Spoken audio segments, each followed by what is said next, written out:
আসসালামু আলাইকুম ওয়া রাহমাতুল্লাহি ওয়া বারাকাতুহু। আলহামদুলিল্লাহ ওয়াসসালাতু ওয়াসসালামু আলা রাসূলিল্লাহ ওয়া আলা আলিহি ওয়া আসহাবিহি আজমাইন, আম্মা বাদ। আউযু বিল্লাহিস সামিউল আলিম মিনাশ শাইতানির রাজিম। লাকাদ কানা লাকুম ফি রাসূলিল্লাহি উসওয়াতুন হাসানাহ। যাবতীয় প্রশংসা একমাত্র আল্লাহ সুবহানাহু ওয়া তাআলার জন্য। অসংখ্য দরুদ ও সালাম শান্তি ধারা বিবর্ষিত হোক প্রিয় নবী জনাব মুহাম্মদ সাল্লাল্লাহু আলাইহি সাল্লামের প্রতি। সুপ্রিয় দর্শক শ্রোতা, আমরা কেন জানি নবী মুহাম্মদ সাল্লাল্লাহু আলাইহি সাল্লামের আদর্শকে পরিত্যাগ করে ফেলেছি। দৈনন্দিন জীবনে, এই পার্থিব জীবনে আমরা সামান্য কিছু সময় আনন্দ উপভোগ করতে গিয়ে আল্লাহ তার রসুলের বিধিবিধানকে প্রত্যাখ্যান করেছি। অথচ নবী মুহাম্মদ সাল্লাল্লাহু আলাইহি সাল্লামের মধ্যে রয়েছে উত্তম আদর্শ, যা আমাদের জন্য, এই মুসলিম জাতির জন্য, এই মানব জাতির জন্য কল্যাণকর। আর এই কথাই বলছেন আল্লাহ সুবহানাহু ওয়া তাআলা সূরা আল আহজাব সূরা নম্বর 33 আয়াত নম্বর 21। তো সুপ্রিয় দর্শক শ্রোতা, আমরা আজকে আলোচনা করব ঢাকনুর নিচে পোশাক পরিধান করা সম্পর্কে।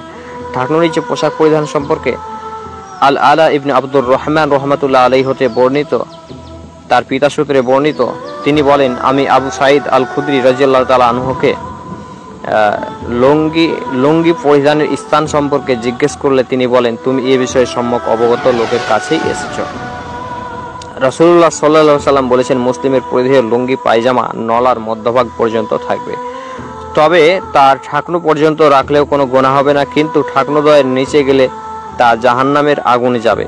যে অহংকার বশে নিজের লুঙ্গি হেঁচড়িয়ে চলে, আল্লাহ তার প্রতি ভ্রুক্ষেপ করবে না। সুনানে আবু দাউদ হাদিস নাম্বার 4093। অত্র হাদিসে আবু হুরায়রা রাদিয়াল্লাহু তাআলা, আবু সাঈদ খুদরি রাদিয়াল্লাহু তাআলা হাদিসটি বর্ণনা করেছেন। তিনি বলতে যাচ্ছেন যে নবী মুহাম্মদ সাল্লাল্লাহু আলাইহি সাল্লামকে যখন পোশাক পরিধান সম্পর্কে যে আমরা তথ্য পেয়েছি, তা হচ্ছে যে নলা তথা ঢাকনু এবং হাঁটু এর মধ্যবর্তী স্থানটা হচ্ছে নলা। আর এই নলার মধ্যবর্তী স্থানে আমরা পোশাক পরার ব্যাপারে পেয়েছি। যদি কোনো ব্যক্তি নলার একটু নিচে পড়ে তথা ঢাকনুর একটু উপরে, তবে গুনাহ হবে না, তবে উত্তম হচ্ছে নলার মধ্যবর্তী পরা। আর যে ব্যক্তি ঢাকনুর নিচে পোশাক পরিধান করবে বা হেঁচড়িয়ে চলবে, তবে সেটা হচ্ছে অহংকার। আর যে ব্যক্তি এমনটি করবে, আল্লাহ সুবহানাহু ওয়া তাআলা কিয়ামতের মাঠে তার প্রতি ভ্রুক্ষেপ করবে না। এ সম্পর্কে আরেকটি হাদিস রয়েছে সুনানে আবু দাউদের হাদিস নাম্বার 4084-তে, যেখানে আল্লাহ রাসূল সাল্লাল্লাহু আলাইহি সাল্লাম বলছেন, বর্ণনাকারী বলেন, আমি তাকে আমাকে উপদেশ প্রদানের অনুরোধ জানালাম। তিনি বললেন, তুমি কাউকে কখনো গালি দিবে না। বর্ণনাকারী বললেন, এরপরে আমি কখনো স্বাধীন গোলাম ও উট ছাগল কোনো কিছুকেই গালি দেয়নি। তিনি সাল্লাল্লাহু আলাইহি সাল্লাম বললেন, ভালো কাজে অবজ্ঞা প্রদর্শন করো না। তোমার ভাইয়ের সাথে হাসি মুখে কথা বলাটাও নিঃসন্দেহে ভালো কাজের অন্তর্ভুক্ত।